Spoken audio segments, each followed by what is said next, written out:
Au nom de Jésus, nous avons ainsi prié. Merci Seigneur Jésus-Christ. Merci Seigneur Jésus-Christ.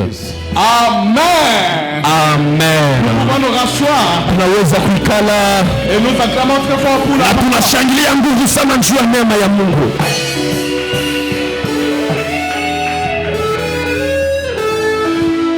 Alléluia. Amen. Est-ce que tu es dans la joie d'être là ce soir? Est-ce que tu n'as pas Moi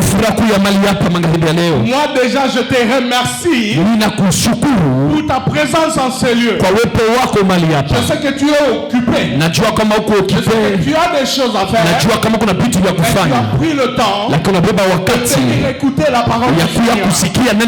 Que le Seigneur te bénisse. Que le Seigneur t'exauce. Que le Seigneur te rémunère.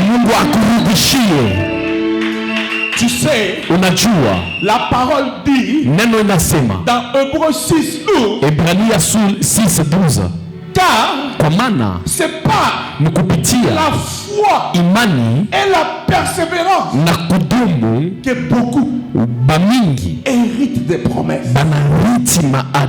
La persévérance en ces lieux va te faire hériter des promesses. La foi en ces lieux, en Dieu, en Jésus-Christ, va te faire hériter des promesses.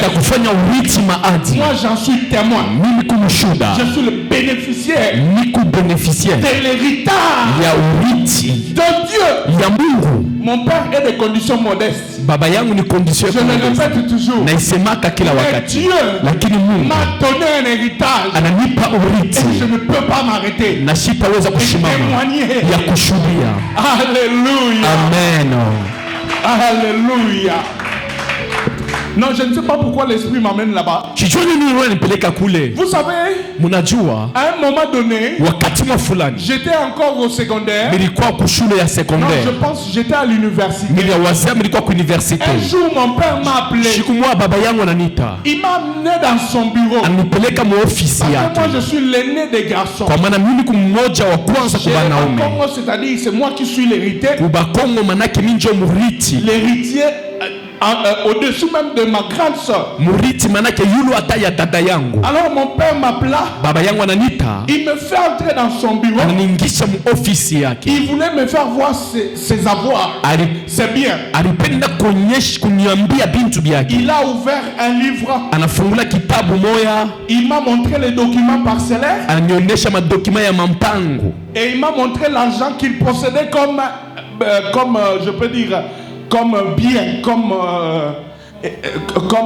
on peut dire quoi, comme trésor. Je vous dis que j'ai été scandalisé. C'est parmi les choses qui ont fait à ce que moi je n'ai rien à attendre de cet héritage. Je n'ai rien à attendre de cet héritage. Je vais attendre l'héritage de Dieu. C'est plus grand que cet héritage. Alléluia. Amen. Parce que mon père avait toujours la phobie de mourir avant. Il était orphelin depuis 9 ans. Alors il avait toujours cette phobie là. Et savoir que à un moment donné, il pouvait mourir et laisser ses enfants. Et c'est comme ça qu'il me mettait à jour chaque jour dans son héritage. Moi tellement j'aime les grandes choses. Tellement le Seigneur m'avait déjà promis grandes choses. Il dit, je n'ai rien à cirer. Je n'ai rien à cirer de cet héritage. Il ne manquait pas de maison. Je me suis dit, moi j'aurais plus que ça. Je n'ai rien dit, j'ai contemplé, j'ai apprécié. Je me dit que moi, en tant que fils de Dieu, héritier de la promesse, j'aurais plus que ça. Et Dieu m'a exaucé. Et Dieu m'a exaucé. Donc tu ne viens pas passer ton temps. kupitisha wakati yako bule hapa njia kukuhakikishia ya kwamba upotesha wakati unajibia kumwito, wakati unakuwa kuseminaire, unakuwa kumaombi, upoteshe wakati. Kukuriti moya iko na kuchunga. Amen. Amen. Ashangilia nguvu sana.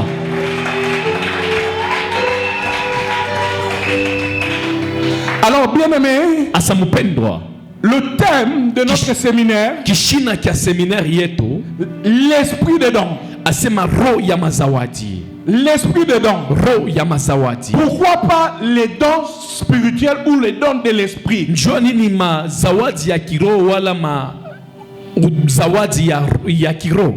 J'ai dit que c'est de la rhétorique et de la sémantique. Nasema ni rhétorique na sémantique. C'est-à-dire, manake beaucoup de gens considèrent le Saint-Esprit comme seulement une force, comme seulement une puissance. Ils considèrent le Saint-Esprit comme quelque chose ou quelqu'un qu'on peut manipuler. On peut en avoir besoin quand on est dans le besoin, mais quand on n'est pas dans le besoin, on s'en fout éperdument. On s'en fout éperdument du Saint-Esprit. On se conduit comme on veut. On réfléchit comme on veut. On fait comme on veut. On marche comme on veut. Oubliez même des fois que nous sommes chrétiens et que nous sommes sous une autorité et que nous sommes sous l'autorité justement du Saint-Esprit. Parce que Jésus-Christ, avant de s'en aller, il a dit, il est bon que moi je m'en aille. Si je ne m'en vais pas, le Saint-Esprit ne viendra pas. Le consolateur. Alléluia. Amen. Donc, en l'absence, sois un peu concentré mon frère. En l'absence de nous les disciples, en l'absence de Jésus-Christ, nous les disciples, nous ne sommes pas orphelins, nous ne sommes pas seuls, nous avons quelqu'un.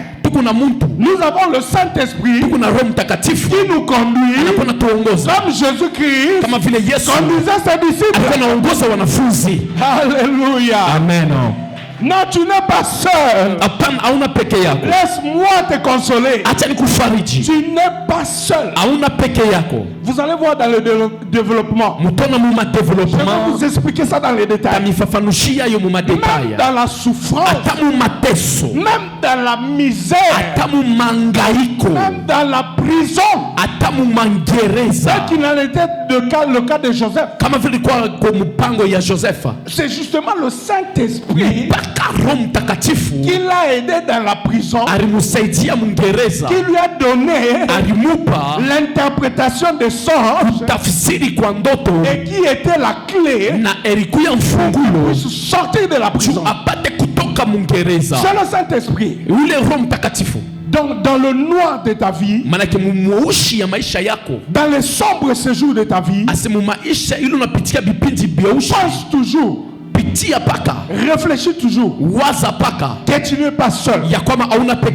Dommage que même les églises néglige le Saint-Esprit. On met le règlement d'ordre intérieur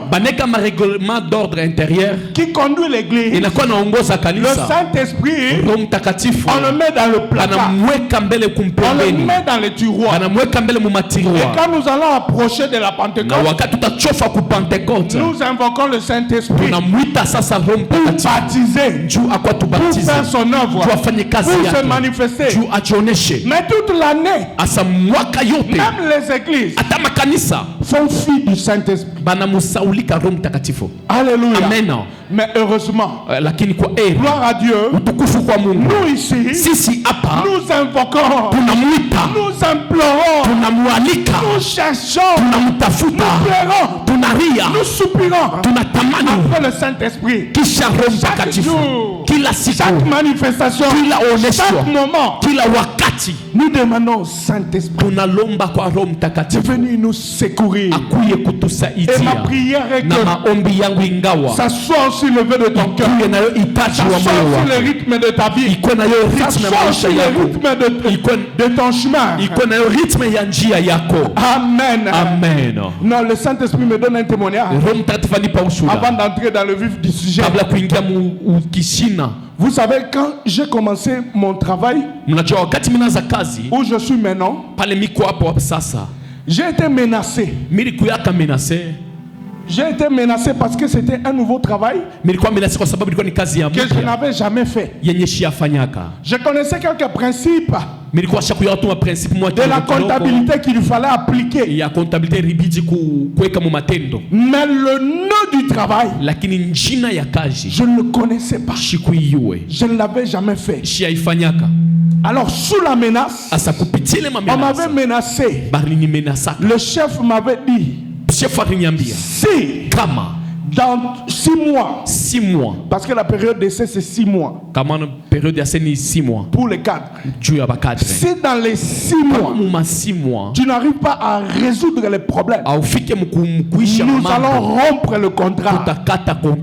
Non, le Saint-Esprit est merveilleux. Acclame pour le Saint-Esprit.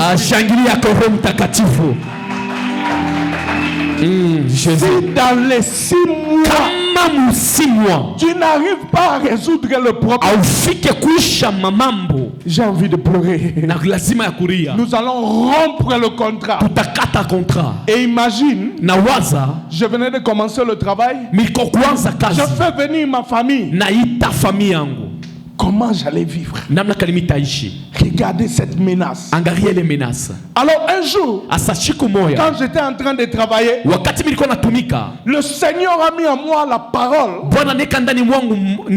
ou la pensée.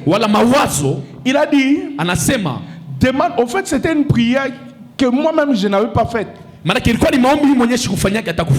c'était comme l'esprit, mon esprit et Dieu qui intercédait. Qui parlait au fait. Alors, le Saint-Esprit a dit, donc, ou bien l'esprit a dit, le Saint-Esprit va te montrer quoi faire. Et à un moment donné, j'ai été bloqué. Et mon esprit a demandé au Saint-Esprit de me conduire. Je vous assure que le Saint-Esprit, ça c'est de la comptabilité, je vous assure. Ce n'est pas du spirituel. C'est de la comptabilité. Le Saint-Esprit a commencé à me montrer étape après étape, après étape.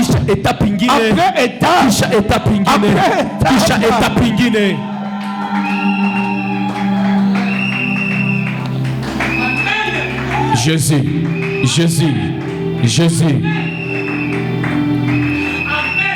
C'est le stress de ce moment-là qui me revient. Est-ce que tu peux acclamer pour la gloire de Jésus? Acclame fortement pour la gloire de Jésus.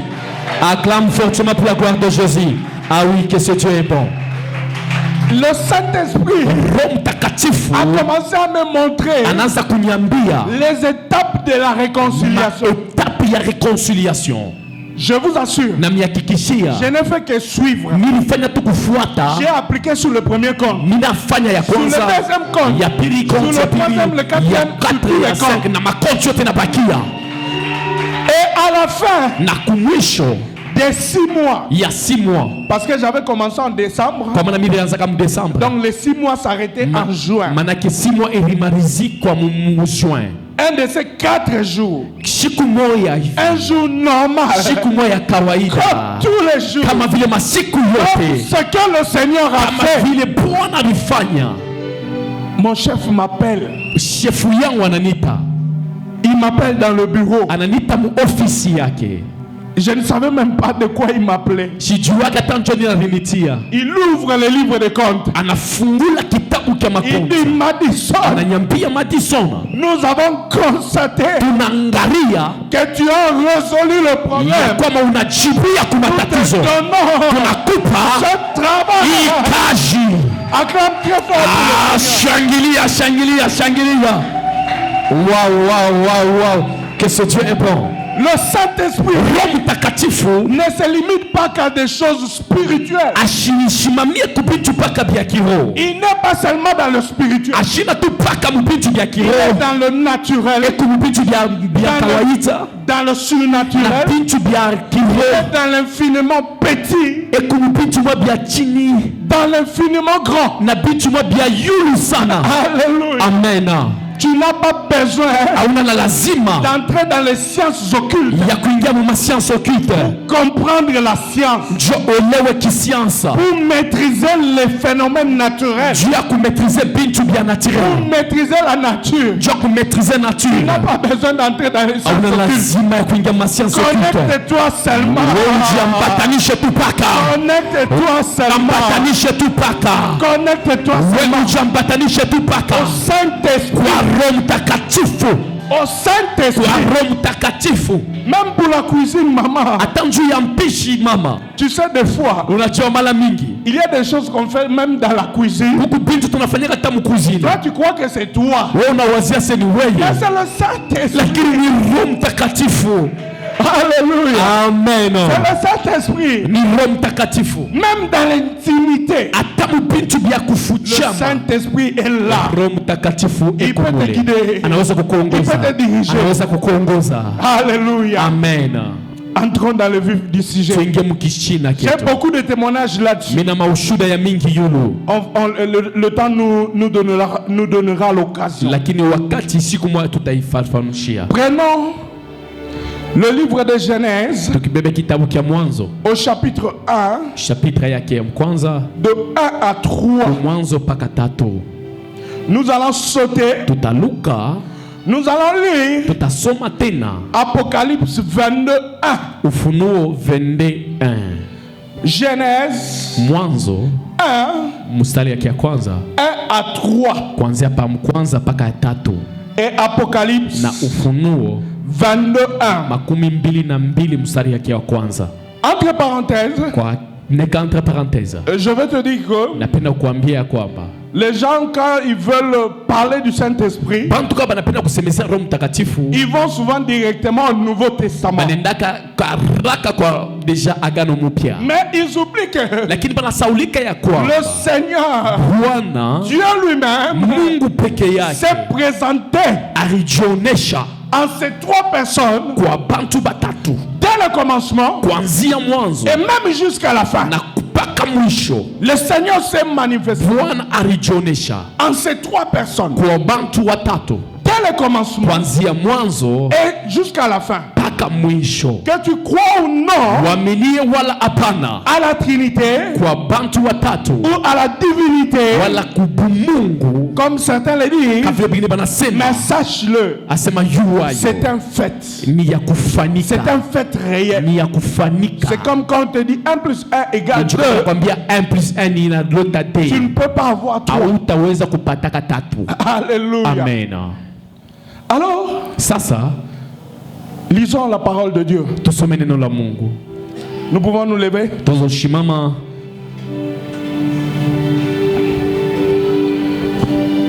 Vous y êtes. Nous y sommes. Vous y êtes. Nous y sommes. Nous lisons au nom de Jésus-Christ. Tunasoma mchela la Yesu Kristo. Au commencement, Dieu créa les cieux et la terre.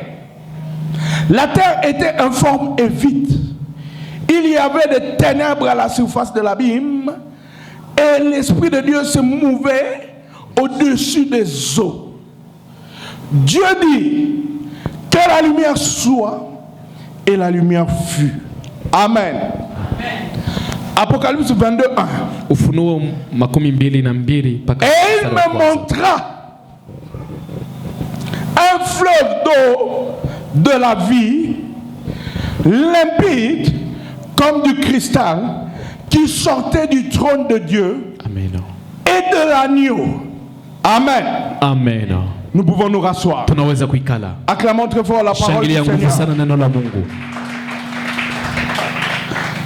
Au fait, mon exposé de ce séminaire en 4 jours, j'ai 4 chapitres. Le premier chapitre, aujourd'hui, je te présente le Saint-Esprit. Qui est le Saint-Esprit? Demain, je parle des dons.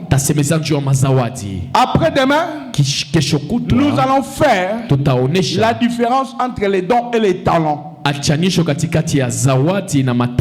Et le dernier jour, nous allons parler des ministères et des fonctions par le Saint-Esprit. Amen. Amen. Donc, au fait, Dieu, quand il se présente, parce que vous le savez bien, que le livre de Genèse, c'est Moïse qui l'a écrit sous l'inspiration de Dieu. Alors, Dieu, quand il se présente, au premier verset déjà, il se présente en 3. 3 personnes de la divinité. Il dit Dieu créa le ciel et la terre. Et vers la fin, il dit et l'Esprit de Dieu s'est mouvé au-dessus des eaux.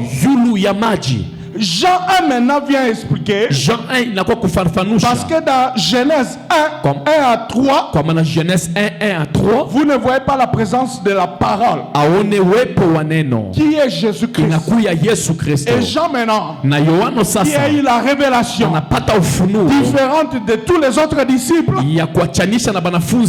Jean vient maintenant compléter, éclaircir. Il dit au commencement était la parole, et la parole était avec Dieu, et la parole était Dieu. Elle était au commencement avec Dieu. Toutes choses ont été faites par elle, et rien de ce qui a été fait n'a été fait sans elle. Nous voyons les 3 personnes en train d'agir ensemble. Dieu, la parole et l'esprit. Donc, tu ne peux pas réduire le Saint-Esprit qui est Dieu à la dimension d'une puissance, à la dimension d'une force. Pourquoi? Allons-y dans Jean 4, 24. Jean 4, 24. Jean 4, 24. Jean 4, 24. Jean 4, 24. Jean 4, 24. Prends ta parole. Prends ta Bible et tu vas lire avec moi. Ce ne sont pas des choses que nous fabriquons.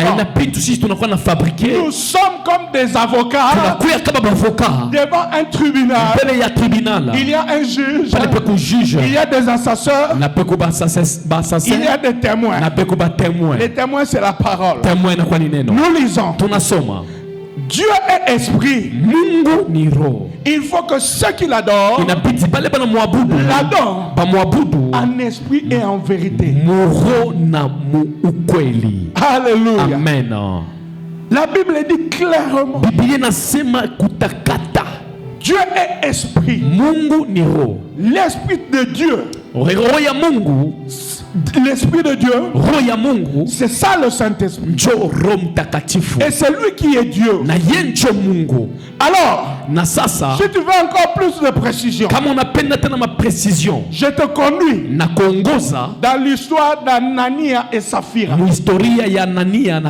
Parce que là, j'ai essayé de faire la déduction. Mais je vais te lire des choses écrites que je ne déduis pas. Acte 5, 3 à 4.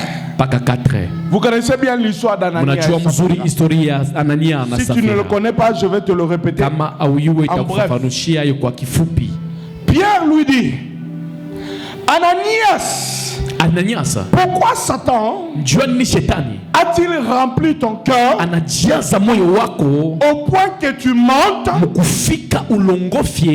Saint-Esprit? Vous me suivez? Vous me suivez?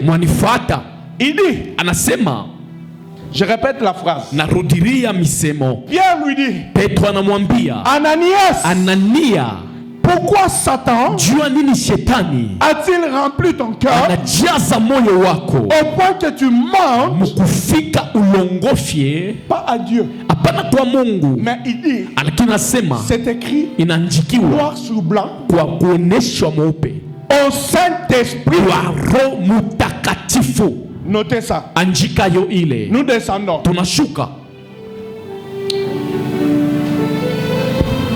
Et que tu aies retenu une partie du prix du champ. S'il n'eût pas été vendu, ne te restait-il pas? Et après qu'il a été vendu, le prix n'était-il pas à ta disposition? Écoute maintenant. Ouvre bien tes oreilles. Comment? Il pose encore la question. Comment as-tu pu mettre de la sorte? Ou bien comment as-tu pu mettre en ton cœur un pareil dessein? Ce n'est pas à des hommes que tu as menti, mais à Dieu. Est-ce que vous êtes d'accord avec moi? Est-ce que vous remarquez avec moi que la même personne dont parle Pierre, il la nomme d'abord Esprit de Dieu. Parlant toujours de la même personne, après, il le nomme Dieu. Quelle est la déduction? Quelle est la déduction? Dieu égale Dieu égale Saint-Esprit. Dieu égale Saint-Esprit. Alors, pourquoi dans ta vie tu mets le Saint-Esprit à côté? Pourquoi tu le mets dans le placard? Écoute même ce que Ephésiens 4:30 dit. Ephésiens 4:30 inasema. La Bible dit, n'attristez pas le Saint-Esprit de Dieu, par lequel vous avez été scellés pour le jour de la rédemption. Tu sais que si tu n'as pas le Saint-Esprit, laisse-moi te dire ça. Peut-être on ne t'a jamais dit. Laisse-moi te préciser ça, te montrer ça. On dit bien, n'attristez pas le Saint-Esprit de Dieu, par lequel vous avez été scellés pour le jour de la rédemption. C'est-à-dire, scellé, c'est comme si on t'a mis un cachet. Le jour que Jésus-Christ va revenir, ce qui va faire à ce que tu puisses monter vers Dieu, tu puisses monter vers Jésus-Christ, c'est le Saint-Esprit. Si tu n'as pas le Saint-Esprit, tu ne vas pas monter. C'est comme un aimant. Alléluia. Amen. C'est lui qui va t'attirer. C'est lui qui va t'attirer. C'est lui qui va te tirer vers Jésus. Et qui va tirer Jésus vers toi. Donc ne rate pas le ciel. Je t'invite ce soir à t'attacher, à désirer, à soupirer comme les biches soupirent après le torrent d'eau.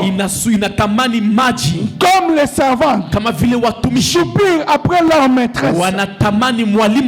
Je t'invite à soupirer après le Saint-Esprit. Alléluia. Amen. N'hésite pas à acclamer. N'hésite pas à acclamer.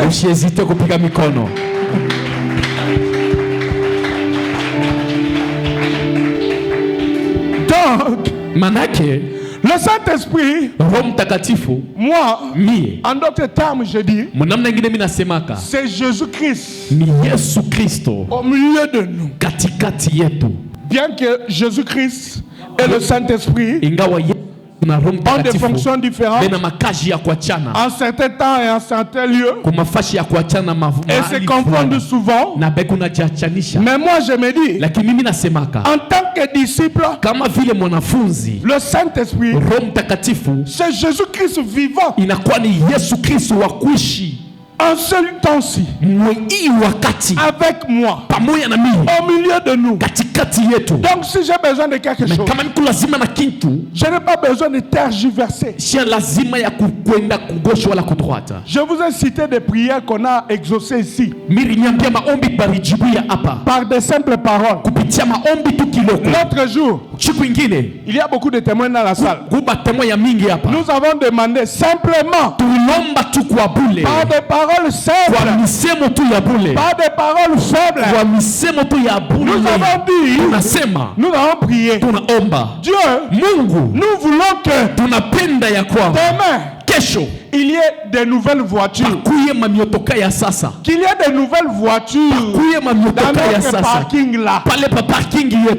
Et vous savez comment Dieu a exaucé. Le dimanche là, et même aujourd'hui je crois encore, il y a une voiture neuve sans plaque. Neuve sans plaque. Au parking. Quelqu'un qui est venu à l'église. Donc, n'hésite pas. Tu sais, moi, des fois, les gens peuvent croire que je m'amène. Ouais. Non, en fait, j'ai pris. Non, quand j'ai un besoin d'argent, comme hier à aujourd'hui, je n'avais pas l'argent. J'étais à sec. Je suis arrivé à la maison. Ma femme me dit, je n'ai même pas demandé. Ma femme me dit, ma femme m'a ouente. Je n'avais rien, j'étais zéro. Je me posais la question, comment je vais demander? Comment je vais demander? Parce que j'ai tout terminé. Alors, je n'étais même pas encore assis. Je vous assure, il y a des témoins qui ne sont pas de la famille, qui sont là présents. Je viens, je voulais même m'asseoir. Pas et pas qu'on a mis. Elle me donne au-delà même du besoin. Alléluia. Amen. J'avais demandé ça au Saint-Esprit. Ça s'est encore passé aujourd'hui. Ma prière d'hier matin a été exaucée 2 fois. Je vais vous scandaliser. Jésus. Eza kolobate. Aina ya kufuchama. Koyape kosenga ngaite. Aina shiko kunimeza yanga. Eza nga. Amen. Soko lingi senga. Kama unapenda lomba. Lingi senga. Kama unapenda lomba. Senga likolo. Lomba kumbingu. Senga pasamba. Lomba kwa Mungu. Frère Daniel, senga likolo. Daniel lomba kwa Mungu. Melali kombe, bebi nzembu wana. Mnayo ile mwimbo. Biso bakinwa. Si bakinwa. Les enfants, quand tu donnes quelque chose à un enfant, mais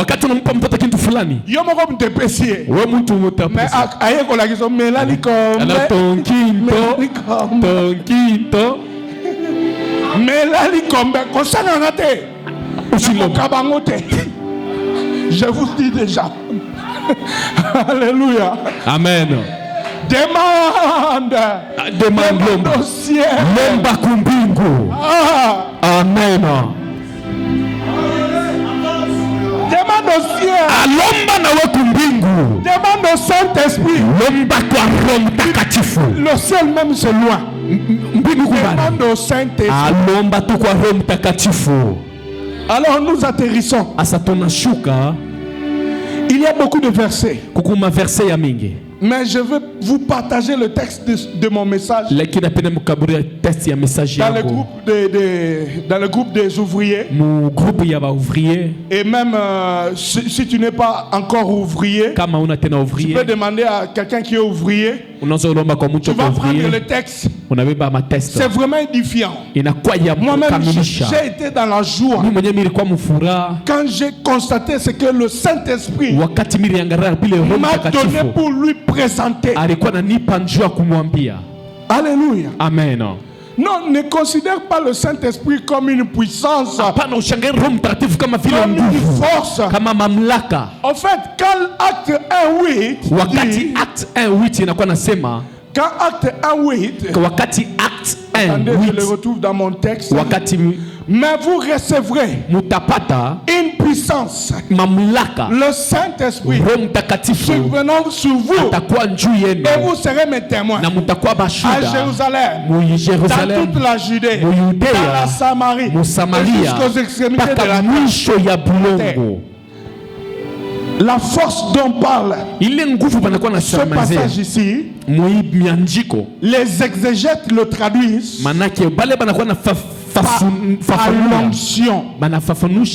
Par l'onction. En fait, c'est l'onction du Saint-Esprit. C'est l'onction. Vous recevrez une puissance. C'est l'onction. Mais ce n'est pas le Saint-Esprit. C'est l'onction du Saint-Esprit.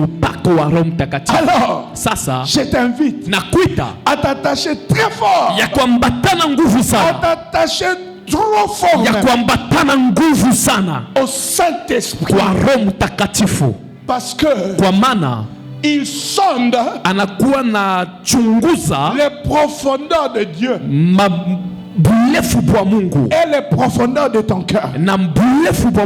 Connais ce dont tu as le plus besoin. Il intercède pour toi auprès du Père. Il connaît tes besoins. Tu n'as pas besoin de tergiverser. Quand tu manques, quand tu es dans le besoin, ne vois pas d'abord le papa copain. Ne vois pas d'abord Mouchina. Ne vois pas d'abord le professeur. Regarde au Saint-Esprit. Demande au Saint-Esprit. Rapidement, nous terminons par ce passage d'Ézéchiel 47. Ézéchiel 47. Ézéchiel 47. Ézéchiel 47. Nous allons lire à partir du premier verset.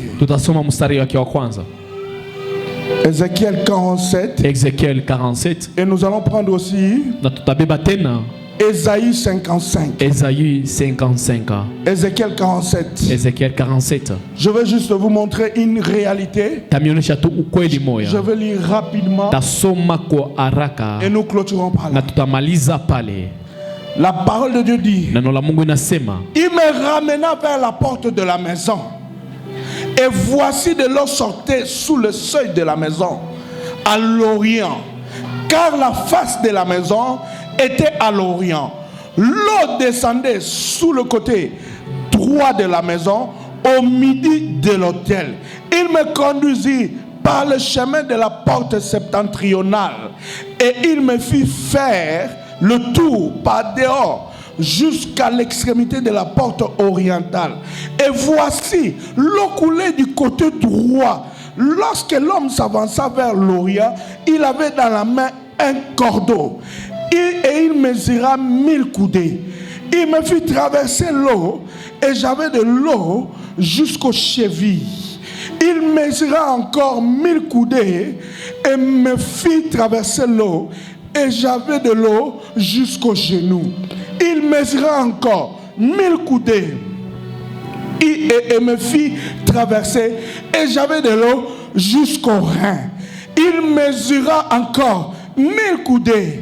C'était un torrent que je ne pouvais traverser, car l'eau était si profonde qu'il fallait y nager.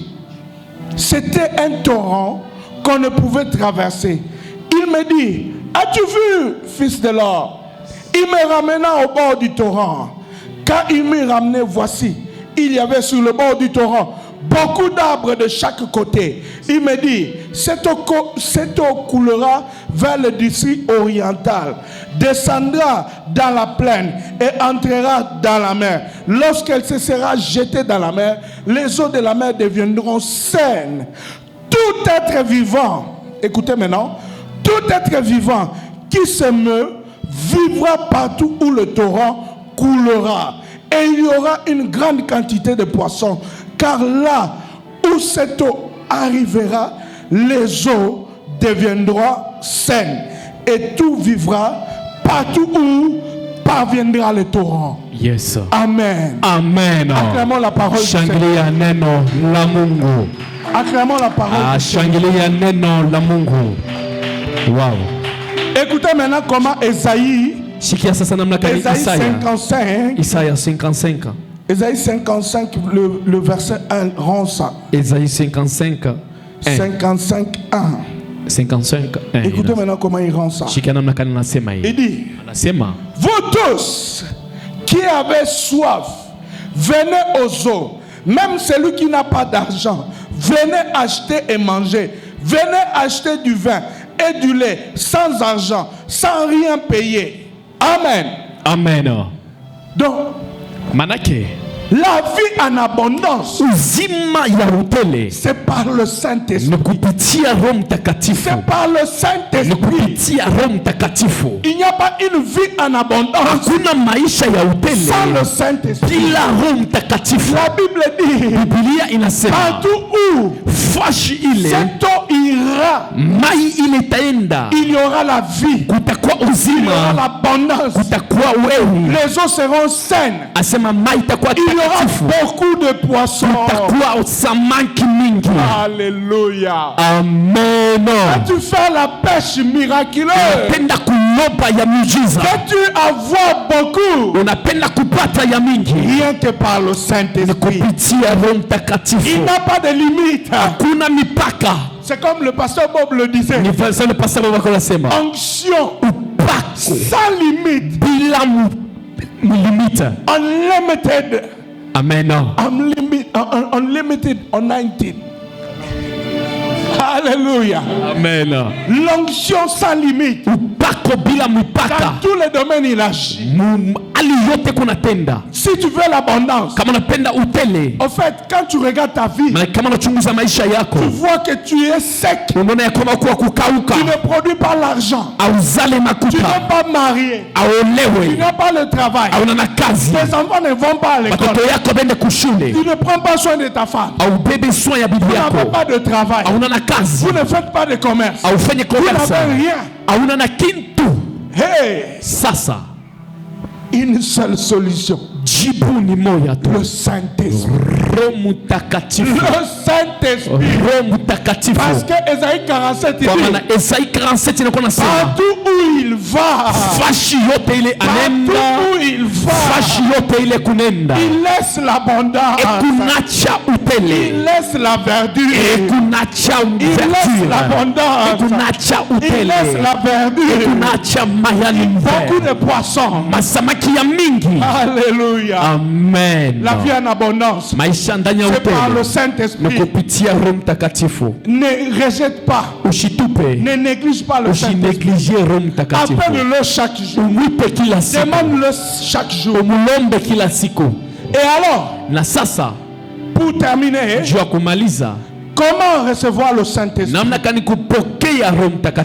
Jean 5. 3 à 5. Verset 3 à 5. Comment recevoir le Saint-Esprit? Plutôt Jean 3. 3 à 5. 3 à 5. Ça c'est l'histoire de Nicodème. Écoutez ce que Jésus-Christ dit. Jésus lui répondit, en vérité, je te le dis, si un homme ne naît de nouveau, il ne peut voir le royaume de Dieu.